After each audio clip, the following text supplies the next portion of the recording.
যে ব্যক্তি সকাল এবং বিকালে এই দোয়াটা পাঠ করবে, অর্থাৎ কোন ব্যক্তি যদি সকালে পাঠ করে ফজরের পর, তাহলে সে যেন সারাদিন 100টা ওট আল্লাহর রাস্তায় সদকা করার সওয়াব পেল এবং আল্লাহ তাআলা তার 10টি গুনাহ মাফ করে দিবেন। তার মর্যাদাকে আল্লাহ তাআলা 10টি দরজা পর্যন্ত বুলন্দ করে দিবেন। আসসালামু আলাইকুম ওয়া রাহমাতুল্লাহি ওয়া বারাকাতুহু। আমরা প্রতিনিয়ত সকাল এবং সন্ধ্যায় বিভিন্ন আমল করে থাকি, তবে কিছু আমল এমন রয়েছে যে সকল আমলের মাধ্যমে আমলগুলো অল্প এবং ছোট ও সহজ, কিন্তু এর সওয়াব অনেক বেশি। আল্লাহ সুবহানাহু ওয়া তাআলা এগুলোর ফজিলত তার রাসূলের মাধ্যমে অনেক বেশি জানিয়েছেন, অধিক পরিমাণ আমাদেরকে সুসংবাদ দিয়েছেন।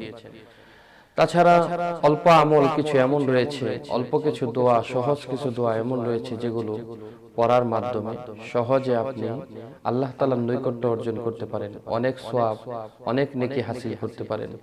সেগুলোর মধ্য থেকে অন্যতম একটি দোয়া হচ্ছে, আল্লাহ রাসূল সাল্লাল্লাহু আলাইহি ওয়াসাল্লাম বলেন, যে ব্যক্তি সকাল এবং বিকালে এই দোয়াটা পাঠ করবে, অর্থাৎ কোন ব্যক্তি যদি সকালে পাঠ করে ফজরের পর, তাহলে সে যেন সারাদিন 100টা ওট আল্লাহর রাস্তায় সদকা করার সওয়াব পেল এবং আল্লাহ তাআলা তার 10টি গুনাহ মাফ করে দিবেন। তার মর্যাদাকে আল্লাহ তাআলা 10টি দরজা পর্যন্ত বুলন্দ করে দিবেন। আর যদি কোনো ব্যক্তি সন্ধ্যায় পাঠ করে, ঠিক রাতে 100টা ওট আল্লাহর রাস্তায় সদকা করার সওয়াব পাবে। ঠিক তেমন ভাবে সে 10টি গুনাহ তার মাফ হয়ে যাবে, 10টি মর্তবার দরজা তার বুলন্দ হবে। সেজন্য দোয়াটি অনেক সহজ, আমরা চাইলেই শিখে নিতে পারি। এই দোয়াটি যদি পাঠ করি, দোয়াটি হচ্ছে লা ইলাহা ইল্লাল্লাহু ওয়াহদাহু লা শারীকা লাহু লাহুল মুলকু ওয়া লাহুল হামদু ওয়া হুয়া আলা কুল্লি শাইইন কাদির। আবারো বলছি, লা ইলাহা ইল্লাল্লাহু ওয়াহদাহু লা শারীকা লাহু লাহুল মুলকু ওয়া লাহুল হামদু ওয়া হুয়া আলা কুল্লি শাইইন কাদির। এই দোয়াটি আপনি পাঠ করতে পারেন। এই দোয়াটি যদি পাঠ করেন, তাহলে আল্লাহ সুবহানাহু ওয়া তাআলা আপনাকে অবশ্যই রাসূল সাল্লাল্লাহু আলাইহি ওয়াসাল্লাম বর্ণিত হাদিসের সুসংবাদ দেওয়া সেই সকল পুরস্কারগুলো আপনাকে দান করবেন ইনশাআল্লাহ।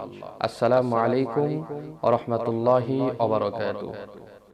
আসসালামু আলাইকুম ওয়া রাহমাতুল্লাহ। পবিত্র রমজান মাস আসলে রমজানের সাথে সম্পৃক্ত অথবা রমজান ব্যতীত ইসলামের সাথে সম্পৃক্ত একটি বিরাট বিষয়ের কথা মনে হয়ে যায়। যেমন রমজানের ফরজিয়াতের ব্যাপারে রমজান ফরজ সাব্যস্ত হয়েছে যে আয়াতের মাধ্যমে, ইয়া আইয়ুহাল্লাযীনা আমানু কুতিবা আলাইকুমুস সিয়াম। এই কুতিবা আলাইকুমুস সিয়াম দ্বারা আল্লাহ তাআলা যেমন রোজাকে ফরজ করেছেন, ঠিক আল্লাহ তাআলা একই বিষয়ের মাধ্যমে, একই শব্দের মাধ্যমে জিহাদকেও ফরজ করেছেন। কিন্তু আমরা সবাই একথা অন্তর থেকে বিশ্বাস করি এবং মানি, পালনও করি। রমজান মাসে রোজাও রাখি, যে রোজা ফরজ, রোজা রাখতে হবে। কিন্তু আমরা জিহাদের ব্যাপারে এত তাবিল করি, এত ব্যাখ্যা করি, এত বিশ্লেষণ দিয়ে থাকি, যে বিশ্লেষণ দিতে দিতে প্রতিটা মুমিনের হৃদয় থেকে জিহাদের তামান্নাই আমরা দূরে সরিয়ে দিয়েছি। অথচ যার হৃদয়ে জিহাদি তামান্না নেই, তার হৃদয়ে যাররা পরিমাণ ঈমানও নেই। সুতরাং প্রত্যেকটা মুমিন রোজাকে যেমন ভাবে ফরজ মনে করে, জিহাদকে ঠিক তেমন ভাবেই ফরজ মনে করতে হবে। জিহাদ ইসলামের একটি অবিচ্ছেদ্য অংশ, এটাকে বিচ্ছেদ করে ইসলাম হতে পারে না। জিহাদ ইসলামকে টিকিয়ে রাখার জন্য একটি বিশেষ কৌশল। আসলে জিহাদের মাধ্যমে যে শুধু রক্তপাত হবে এমনটা নয়, বরং জিহাদের মাধ্যমে একটি আদর্শ রাষ্ট্র গঠন করা যায়। জিহাদের মাধ্যমে ধর্মভিত্তিক একটি রাষ্ট্র পরিচালনা করা যায়। জিহাদের মাধ্যমে একটি সুন্দর সমাজ প্রতিষ্ঠা করা যায়। আপনি জিহাদকে নিয়ে গবেষণা করেন, জিহাদকে ব্যাখ্যা বিশ্লেষণ করে ইসলাম থেকে বাদ দিয়ে দিবেন না। সেজন্য অনুরোধ থাকবে, কুতিবা আলাইকুমুস সিয়ামকে যেমন ফরজ হিসেবে মেনে নিয়েছেন, কুতিবা আলাইকুমুল কিতালকেও ঠিক তেমন ভাবে ফরজ হিসেবে সমাজে ব্যাপক প্রচার করার আহ্বান রইল। কারণ এই যে জিহাদকে আমরা ইসলাম থেকে দূরে সরিয়ে দিচ্ছি, এর কারণে আপনি নিজের ধর্মের বা ইসলামের বড় উপকার করছেন এমনটা নয়, বরঞ্চ বিরাট ক্ষতি করছেন। তাই আপনাকে বলবো, আপনি জিহাদের ইতিহাসের পাতাগুলোতে আপনার চোখ রাখুন। জিহাদের সঠিক ব্যাখ্যা যদি করতে না পারেন তাহলে চুপ থাকেন, অথচ জিহাদকে নিয়ে ব্যঙ্গ অথবা অপব্যাখ্যা করা থেকে বিরত থাকুন। আল্লাহ তাআলা হেফাজত করুন।